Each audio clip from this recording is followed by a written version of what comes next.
తర్వాత అంటే పైన 4 స్త్రీలు ఇచ్చాడు. ఈ 4 స్త్రీలు కూడా చెడు కాలంలో ఉన్నోళ్ళే, చెడు పనులు చేసిన వాళ్ళే. కానీ చివరిగా ఒక కన్య అయిన మరియమ్మను జ్ఞాపకం చేస్తూ ఉన్నారు. చూడండి, మనం చూసినట్లయితే పైన ఉన్నటువంటి 4 స్త్రీలు, ఆ తర్వాత చివరిలో కన్య అయిన మరియమ్మను తీసుకొచ్చారు.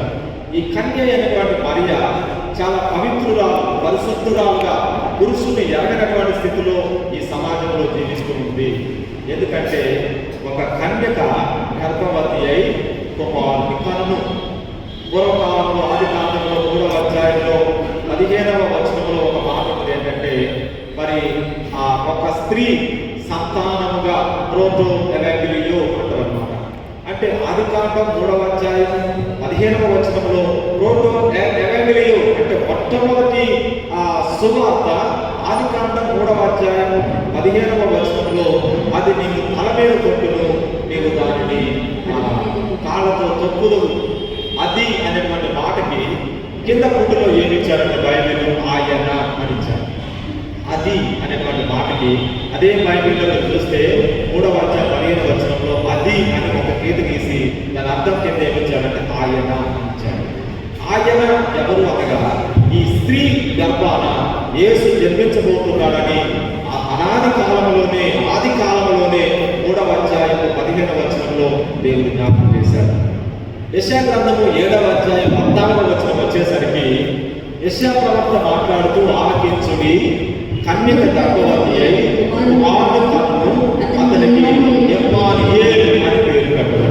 ఇమ్మానుయేల్ అనే మాటకు అర్థం ఏంటంటే, ఇమ్మానుయేల్ అనగా దేవుడు మనకు తోడు అనేటువంటి అర్థం. ద మీనింగ్ ఇమ్మానుయేల్ అనే మాటకి మీనింగ్ అర్థం ఏంటంటే దేవుడు మనకు తోడు. దేవుడు మనతో ఉండడానికే పరలోకమును విడిచిపెట్టాడు. దేవుడు తండ్రి మన మీద ఎంత ప్రేమమయుడు, ఎంత ప్రేమ ఉంటే తన కుమారుని లోకంలోకి పంపించాలా. పరలోకంలో పరిశుద్ధుడని ప్రతినిత్యము దేవదూతల ద్వారా కొనియాడబడినటువంటి యేసును తండ్రి అయినటువంటి దేవుడు మన మీద ప్రేమ కలిగి ఉన్నాడు. అది యోహాను సువార్త 3వ అధ్యాయం 16వ వచనంలో ఒక మాట ఉన్నది, దేవుడు లోకమును ఎంతో ప్రేమించింది. దేవుడు లోకమును ఎంతో ప్రేమించింది. ఈ లోకమంతా మరి పాపములో ఉంది, చీకటిలో ఉంది. మరి పాపములో, చీకటిలో మరణ ఛాయ గల దేశంలాగా ప్రజలు జీవిస్తూ ఉన్నారు. చనిపోయే స్థితి. ఎఫెసీ పత్రికలో 2వ అధ్యాయంలో పౌలు గారు మాట్లాడుతూ ఉంటాడు, మీ పాపముల చేతను అపరాధముల చేతను మీరు సచ్చిన వారై ఉండగా. మనమందరం కూడా పాపం వలన, శాపం వలన అందరము బలహీనమైపోయి చనిపోయే స్థితిలోనికి వచ్చేసాం. కాబట్టి నశించిన వారిని వాళ్ళు వెతికి రక్షించాలి. ఈ రక్షించాలంటే ఎవరు వచ్చినా కూడా రక్షించే కృప కనపడటం లేదు. అందుకనే దేవుడు ఈ లోకాన్ని ప్రేమించి తన ఏకైక కుమారుణ్ణి ఈ లోకంలోనికి మానవుడిగా పంపించాడు.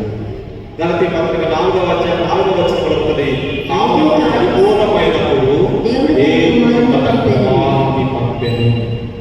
ఆయన చూడండి, ఆయన శరీరమందు పుట్టి దత్తపుత్రులకు కావాలని ధర్మశాస్త్రములకు లోబడి ఉన్న వారిని విమోచించుటకై ధర్మశాస్త్రములకు లోబడిన వాడు ఆయన స్త్రీ సంతానము అని రాశారు. కాలం పరిపూర్ణమైనప్పుడు దేవుడు తన కుమారుణ్ణి పంపాడు. కుమారుడితో పాటు లోకానికి ఏమిచ్చాడు? ఒకటి, మంచి బహుమానంగా యేసు ప్రభువుగా మనకిచ్చాడు. రక్షకుడుగా బహుమానం ఇచ్చాడు. బహుమానంతో పాటు యేసు ప్రభువులో 3టిని ఫ్రీగా ఇచ్చాడు, ఉచితంగా. యేసును బహుమానం ఇచ్చాడు. రెండోది 3 విషయాలు ఇచ్చాడు. ఒకటి ఏంటంటే కృప, గ్రేస్.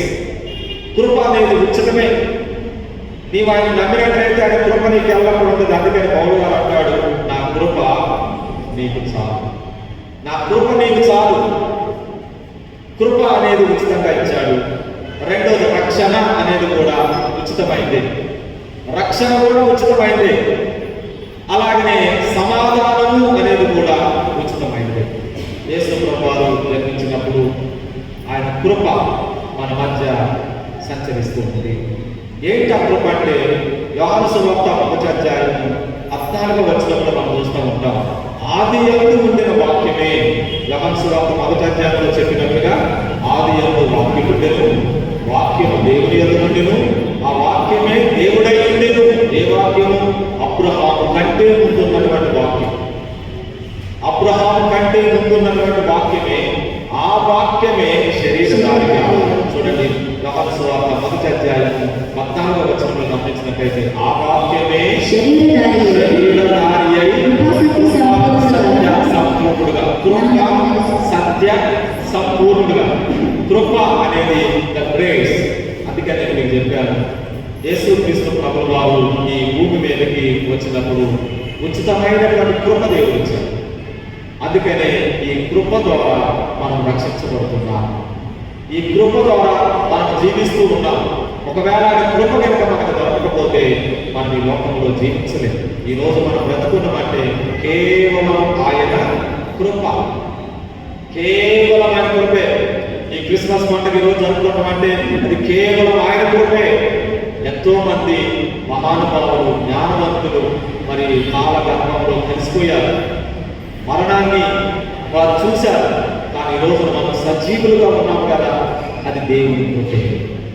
అందుకని ఈ రోజున ఈ క్రిస్మస్ పండుగ పర్వదినాన సజీవులుగా ఉన్నందుకు, మనం బ్రతికున్నందుకు మనం దేవుని స్తుతించాలి. 96వ కీర్తన. అందుకనే దావీదు ఈరోజు చూడండి, దేవుని స్తుతిస్తున్నాయి పక్షులు, జంతువులు, ఆకాశ పక్షులు, సర్వ మానవాళులు దేవుని స్తుతిస్తున్నాయి రాశారు. 96వ కీర్తన ఉత్తర నక్షత్రాలు మనం జరుగుతున్నాం అంటే దేవుని స్తుతిస్తా ఉన్నాయి. చెట్లు, పక్షులు, ప్రకృతి అన్ని దేవుని స్తుతిస్తున్నాయి ఈరోజు. ఎందుకంటే మా కొరకు రక్షకుడు జన్మించాడు. మానవునికి రక్షణ ఎంత విలువైందో. సిఎస్ఐ క్రీస్తు దేవాలయం ఇంద్రనగర్ ఖమ్మం. సిఎస్ఐ క్రీస్తు దేవాలయం ఇంద్రనగర్ ఖమ్మం. సిఎస్ఐ క్రీస్తు దేవాలయం ఇంద్రనగర్ ఖమ్మం. మనం కూడా ఈరోజు దేవుని స్తుతించాలి. యేసు ప్రభు వారు జన్మించగానే దేవదూతలు స్తుతిస్తా ఉన్నాయి. ఏమని? సర్వోన్నతమైన స్థానంలో దేవునికి మహిమ, ఆయనకిష్టులైన మనుషులందరికీ భూమి మీద సమాధానం. ఈ సమాధానం అనేది ఉచితమైంది. సమాధానం ఇదిగో ఆయన సమాధానకర్త అని దేవుడు అంటున్నాడు. శబ్దమంత 9వ అధ్యాయంలో ఈ చాప్ చూడండి, ఇక్కడ ముందే వచ్చారు ఒక స్టాప్. దీనికి 5 కోణాలు ఉన్నాయి. 5 కోణాలు కనబడుతున్నాయి. ఒక్కొక్క కోణం ఒక్కొక్క పేరుగా విభజించారు. ఆశ్చర్యకరుడు, ఆలోచనకర్త, భగవంతుడైన దేవుడు, నిత్యులకు తండ్రి, సమాధానం ఇచ్చే అధిపతి అనే పేరు. ఆశ్చర్యకరుడు, ఆలోచనకర్త, భగవంతుడైన దేవుడు, నిత్యులకు తండ్రి, సమాధానం ఇచ్చే అధిపతి అని ఆయన పేరు పెట్టబడిందని ఆ నక్షత్రానికైన కోణాలు. యేసు ప్రభు వారు జన్మించగానే ఇదిగో ఒక నక్షత్రం ఆకాశంలో, ఒక వింత నక్షత్రం కలిగింది. ఎన్నో నక్షత్రాలు ఉన్నాయి, కానీ మరి ఆనాడు జ్ఞానులు, మ్యాటిస్ మహాజ్ఞానవంతులు ఆ నక్షత్రాన్ని పరిశోధన చేశారు.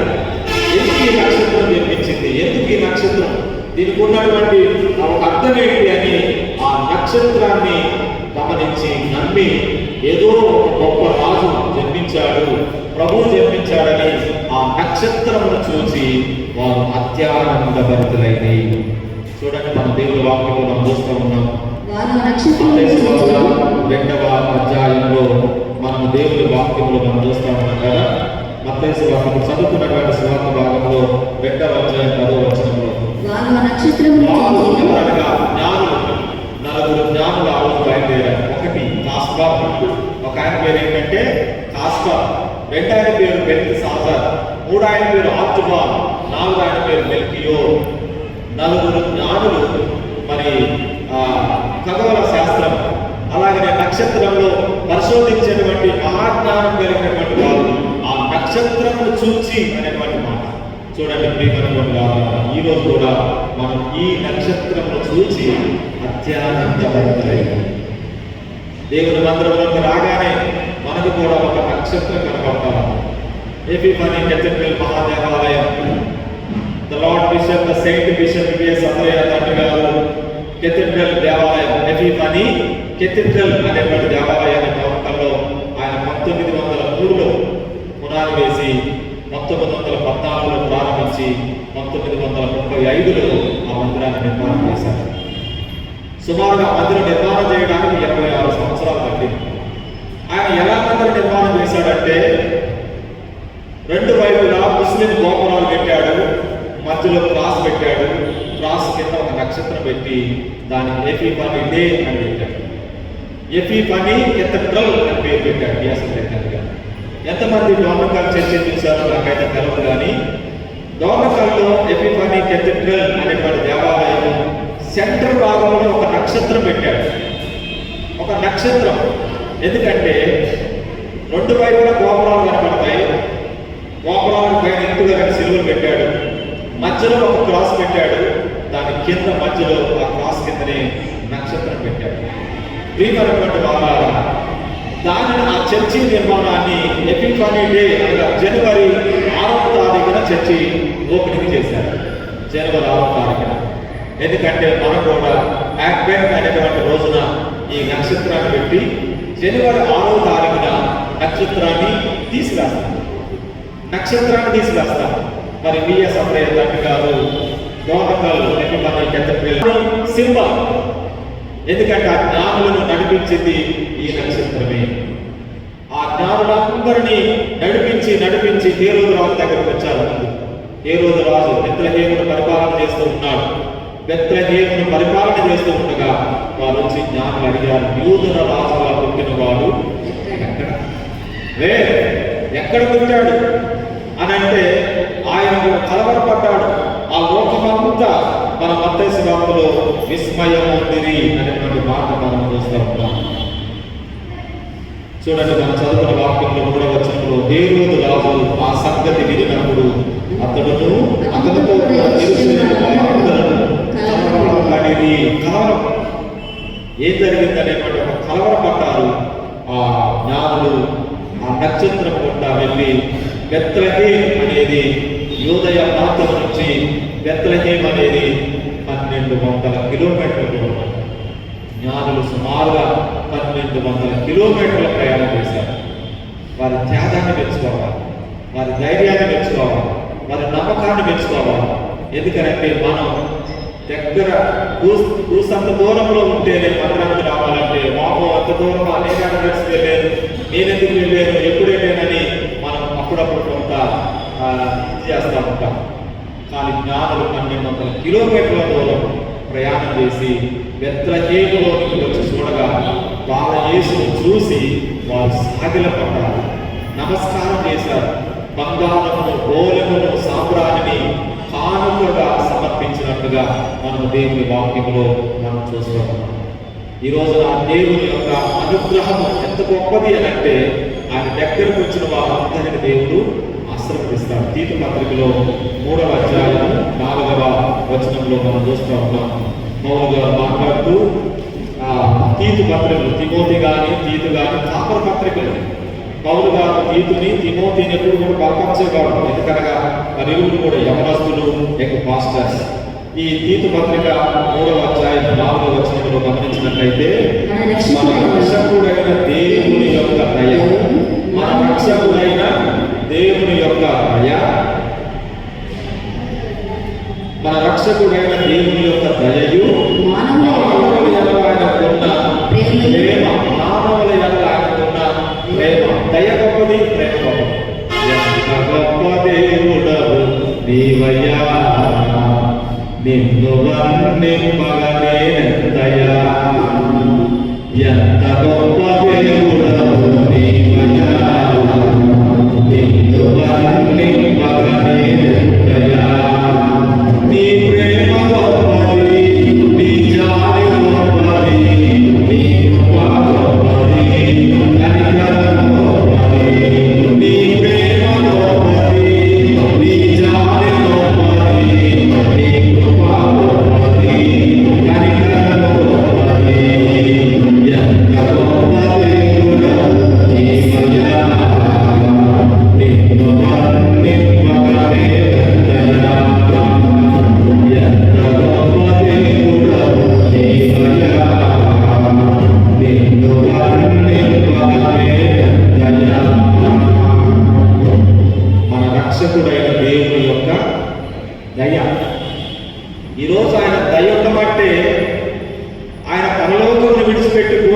జన్మించాడు. ఎక్కడో కేంద్రాలలో పెద్ద పెద్ద పట్టణాలలో జన్మించలేదు. ఊరి చివర వెలుపట ప్రియమైనటువంటి వాతావరణ ఊరు అంచులను కేంద్రం చేయాలని దేవుడు చూశాడు. అందుకని పశువుల పాకలో బెత్లెహేములో పశువుల పాకలో బాలయేసు జన్మించాడు. ఎందుకనగా మనకు రక్షణ ఇవ్వడానికి. అందుకని ఆయన మన రక్షకుడైన దేవుని యొక్క దయయు మానవుల ఎడల ఆయనకున్న ప్రేమ, మానవుల ఎడల ఆయనకున్న ప్రేమ. యేసు ప్రభువారు ఈ లోకంలో ఎలా జన్మించాడంటే, ఎలా ఆయన వచ్చాడంటే మానవుడిగా, మానవ శరీరం. ఈరోజు ఎందుకంటే మానవుడు దేవుని స్వరూపాన్ని కోల్పోయాడు.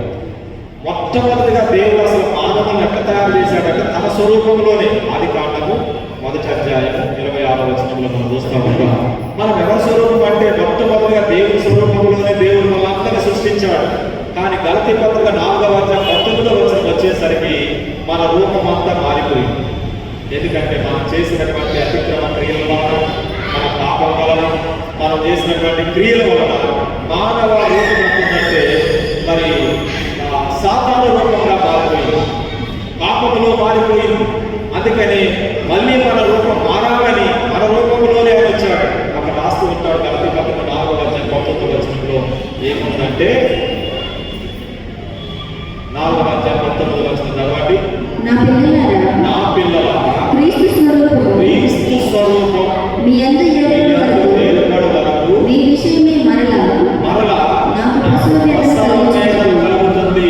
క్రీస్తు స్వరూపం మళ్ళీ మనలో కలగాలని, అందుకని ఆయన స్వరూపం మళ్ళీ మనలోకి రావాలని యేసుక్రీస్తు ప్రభువు వారు ఏ స్వరూపం అంటే మానవ స్వరూపం దాచాడు. నరావతారుడైన క్రీస్తు శరీరధారిగా 149వ కీర్తనలో మనం చూస్తూ ఉంటాం. దేవుని ప్రేమ ఇదిగో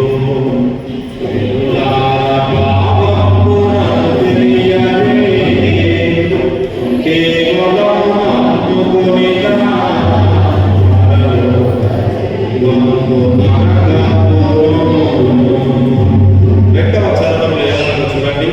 మానవుల రక్షింపను తన కుమారుని పంపెను, మన శరీరము దాచెను, పాపము దూరుడే. మన శరీరము దాచెను, పాపము దూరుడే. దేవుని ప్రేమ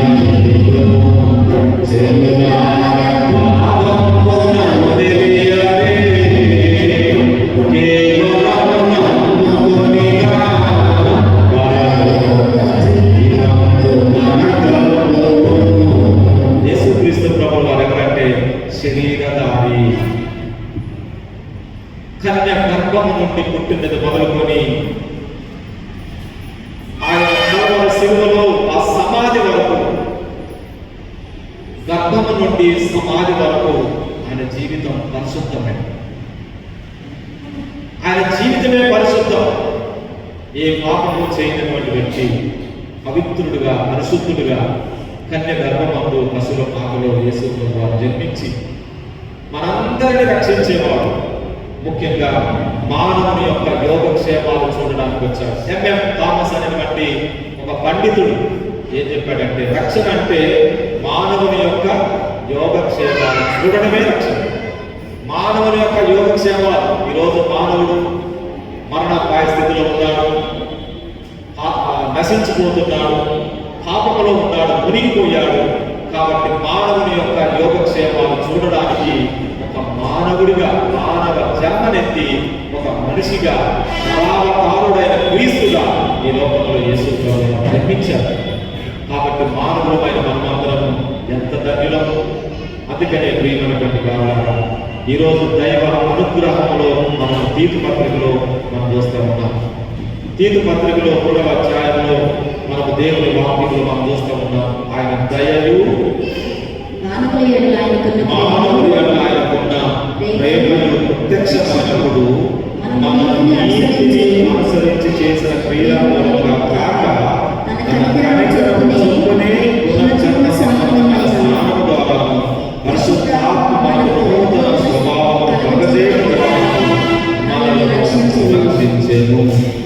ఈరోజు